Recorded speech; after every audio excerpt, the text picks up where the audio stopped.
Police वालों को देखता था तो रोने लगता। जब भी मैं नहीं सोता था तो मेरी मम्मा कहती थी कि बेटा सो जाओ नहीं तो पुलिस अंकल। देखते हुए मैंने सोचा कि अपने समाज के रक्षक प्राचीन भारत का जो स्थानीय शासन था वो मुख्य रूप से ग्रामीण पंचायतों पर आधारित। ये जो ग्रामीण लोग होते थे उन्हें राज्य से सैलरी नहीं मिलती, ये सारा काम गांव के मुखिया को सौंप दिया करते, क्योंकि उस समय पे एक गांव से दूसरे गांव में जाने के लिए बहुत ज्यादा समस्याओं का सामना करते। सन 1781 तक वारेन हेस्टिंग और अंत में उन्हें सफलता भी। छोटे पे से ही हमें डराया जाता था कि बेटा ये मत करो नहीं तो पुलिस पकड़ ले जाएगी, गलत चीजें मत खाओ नहीं तो पुलिस पकड़ ले जाएगी।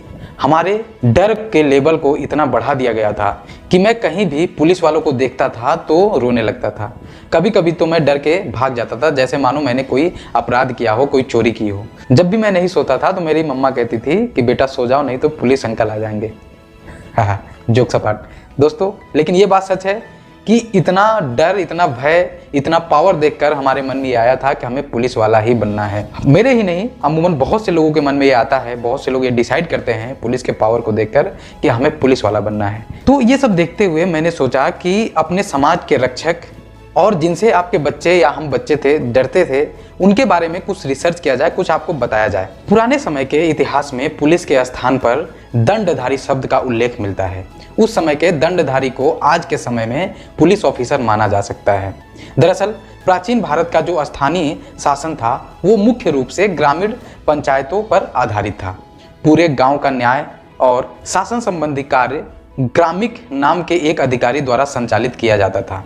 इनकी सहायता और इन्हें निर्देशन गांव के बड़े बुजुर्ग दिया करते थे। ये जो ग्रामीण लोग होते थे उन्हें राज्य से सैलरी नहीं मिलती थी। इनको गांव के लोग अपने में से ही किसी को चुन लेते थे जो बहुत ही इंटेलिजेंट होता था, जिसके पास बुद्धि ज़्यादा होती थी, ताकत ज़्यादा होती थी। उन्हीं को अपने समाज में से ही किसी को, एक बंदे को चुन लिया जाता था। ग्रामीण एक गांव के लिए होता था। एक गांव से ज्यादा, जैसे 5 से 10 गांव की व्यवस्था को संभालने के लिए एक और व्यक्ति को चुना जाता था जो गोप के नाम से जाना जाता था। लगभग 1/4 जनपद की शासन व्यवस्था को संभालने के लिए स्थानिक नाम के एक और अधिकारी का चयन किया जाता था।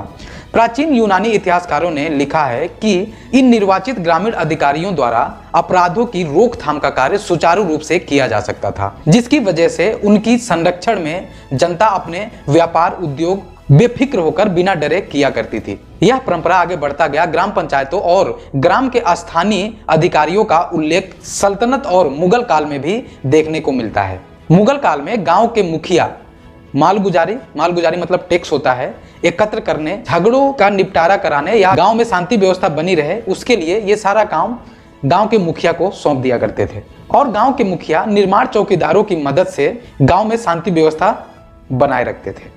ये चौकीदार श्रेणी 2 भागों में बटे हुए थे। पहला उच्च कोटि और दूसरा सामान्य। उच्च श्रेणी के चौकीदार अपराध और अपराधियों से संबंधित सूचनाएं प्राप्त करते थे और गांव में शांति बनाए रखने में मदद करते थे। उनको एक और कार्य सौंपा गया था। एक गांव से दूसरे गांव में जब कोई यात्री जाना होता था तो उसे सही ढंग से दूसरे गांव में पहुंचाने का कार्य भी उच्च कोटि के संरक्षक द्वारा कराया जाता था, क्योंकि उस समय पे एक गांव से दूसरे गांव में जाने के लिए बहुत ज्यादा समस्याओं का सामना करना पड़ता था। साधारण कोटि के चौकीदार द्वारा फसल की रक्षा करना और उनकी नाप जोख का कार्य कराया जाता था।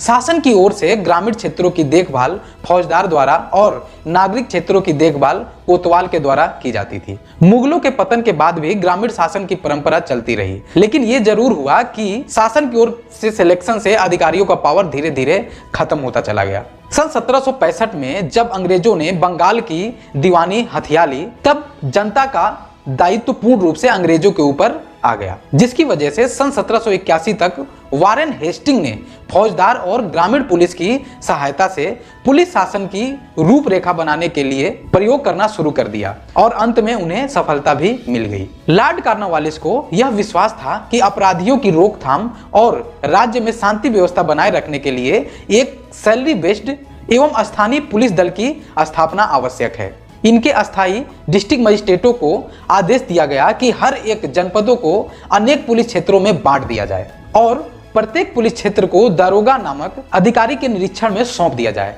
इस प्रकार से दरोगा नाम के पद का शुरुआत हुआ। बाद में उन ग्रामीण चौकीदारों को भी दरोगा के अधिकार में दे दिया गया।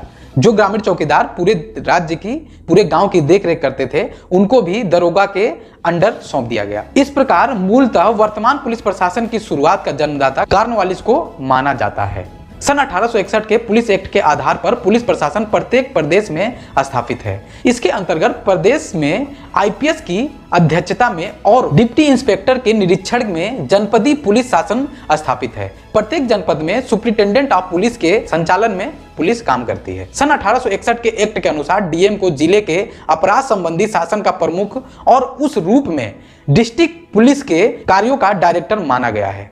जो आज के समय की पुलिस है और जो पुराने समय की पुलिस थी, इन दोनों में सिर्फ इतना ही अंतर है कि उस समय बिना सैलरी की पुलिस काम करती थी, तो उसमें 1% का करप्शन नहीं था। आज के समय में हर एक पावरफुल व्यक्ति अपने अपने अकॉर्डिंग पुलिस वालों का यूज कर लेता है, लेकिन पहले ऐसा नहीं था। आज के समय में भी बहुत से ऐसे पुलिस ऑफिसर्स हैं जो सिर्फ सैलरी के लिए नहीं, ईमानदारी के लिए, समाज में शांति व्यवस्था बनाए रखने के लिए कार्य करते हैं। दोस्तों, आपको ये वीडियो कैसा लगा?